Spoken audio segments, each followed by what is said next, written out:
KS ചിത്രയെ BJP കുഴിയിൽ ചാടിച്ചോ? ഒരിക്കലുമില്ല. എനിക്ക് തോന്നുന്നത് അവർ പറന്നുയർന്നിരിക്കുന്നു. അവരുടെ അഭിപ്രായം പറയുമ്പോൾ യഥാർത്ഥ സുഹൃത്തുക്കളാരാണ്, ശത്രുക്കളാരാണ്, അത് ഏതു തരം ശത്രുക്കളാണ് അവരെ ചുറ്റി വളഞ്ഞിരിക്കുന്നത്. പറന്നുയരുകയാണെന്ന് പറഞ്ഞാൽ എയറിലാണെന്നാണോ ഉദ്ദേശിച്ചത്? ആ രൂപത്തിലാണ് അവരെ ആക്രമിക്കുന്നത് ഇപ്പോൾ. അല്ല, ആക്രമിക്കപ്പെടുമ്പോൾ സ്മൃതി വിചാരിക്കുന്നത് എയറിലാണെന്നാണോ? ഞാനും സ്മൃതിയൊക്കെ ആക്രമിക്കപ്പെടാറുണ്ട്. അപ്പോൾ ഉയരത്തിലേക്കാണ് നമ്മൾ പോകുന്നത്. നമ്മളുടെ ചിന്തകൾ കൊണ്ട്, നമ്മളുടെ ചിന്തയുടെ ദൃഢത കൊണ്ട്, നമ്മളുടെ ചിന്തകളുടെ ഔന്നത്യത്തിലേക്ക് നമ്മൾ ഉയരുന്നത് കൊണ്ട് നമ്മൾ പറന്നുയരുകയാണ് നമ്മുടെ സ്വന്തം വിഹായസിലേക്ക്. സ്വന്തം ചിറകുകളുടെ ബലത്തിൽ, സ്വന്തം ചിന്തകളുടെ ബലത്തിൽ, സ്വന്തം അഭിപ്രായത്തിന്റെ ബലത്തിൽ നമ്മൾ കൂടുതൽ ഉയരത്തിലേക്ക് പറക്കുകയും പഠിക്കുകയും ജനങ്ങളെ KS ചിത്ര ഒരു BJP അനുഭാവിയാണ് എന്ന അവകാശമുണ്ടോ?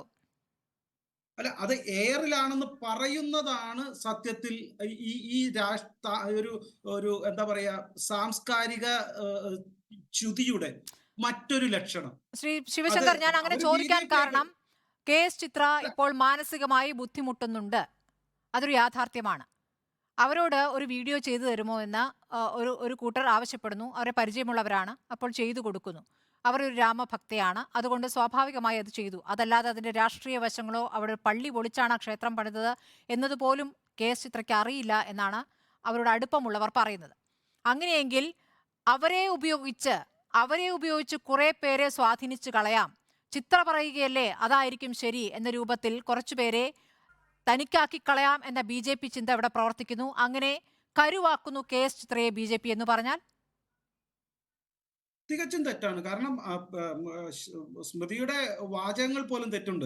അവിടെ പള്ളി പൊളിച്ചു എന്ന് പറയുമ്പോൾ അവിടെ അമ്പലം പൊളിച്ചാണ് പള്ളി പണിതത് എന്നുള്ള ചരിത്രമായ നൂറ്റാണ്ടുകളുടെ ASI അടക്കമുള്ള ആളുകൾ, മുഹമ്മദ് അടക്കമുള്ള ആളുകൾ കൃത്യമായിട്ട് സുപ്രീം കോടതിയിൽ കൊണ്ടുവരികയും നിങ്ങളുടെ വാദമല്ല, അല്ലല്ല, ആ വാദമല്ല കോടതി അംഗീകരിച്ചത്. കോടതി പറഞ്ഞത് പള്ളി പൊളിച്ചത് തെറ്റാണ് എന്ന് പറഞ്ഞ ശേഷമാണ് അവിടെ ഒത്തുതീർപ്പ് നിലയിൽ ക്ഷേത്രം പണിയാമെന്ന് പറഞ്ഞത്. നമുക്ക് ആ ചർച്ചയിലേക്ക് പോകണ്ട, എത്രയോ പ്രാവശ്യം ചർച്ച ചെയ്തതല്ലേ. നമുക്ക് KS ചിത്രയിലേക്ക് വരാം.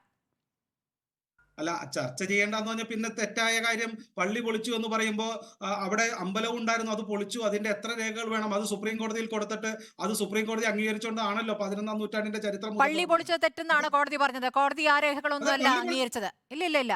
അല്ല സ്മൃതി, ഞാൻ പറഞ്ഞത് പള്ളി പൊളിച്ചത് തെറ്റാണ്. പക്ഷെ അവിടെ പള്ളി പൊളിച്ചിട്ടാണ്, അമ്പലം പൊളിച്ചിട്ടാണ് പള്ളി പണിതെന്ന് സാക്ഷാൽ ബാബർ തന്നെ പറഞ്ഞു വെച്ചിട്ടുണ്ട്. അതിന് തെളിവുണ്ടെന്ന് കോടതി പറഞ്ഞിട്ടില്ല. നമ്മൾ എന്തിനാ ആ തർക്കത്തിലേക്ക് പോകുന്നത്? എത്ര തവണ ചർച്ച ചെയ്താണ്.